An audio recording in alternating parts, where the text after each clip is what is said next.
How to delete your YouTube account permanently. Hey guys, welcome back to our YouTube channel.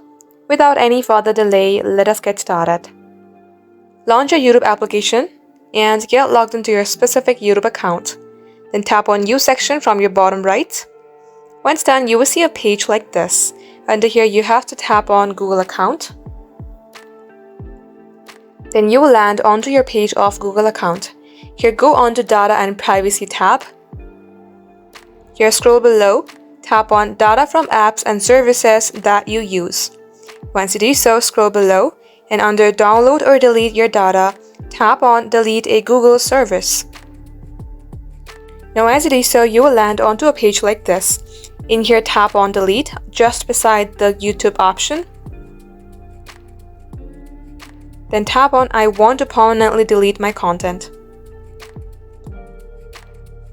Then check all the things that you are required to do so, then tap on Delete my content. Lastly, type in the name of the channel, then tap on Delete my content. Just like so, this is how you can do the same as well. Thank you for watching the video till the very end. If it had helped you in any ways, then do like and subscribe.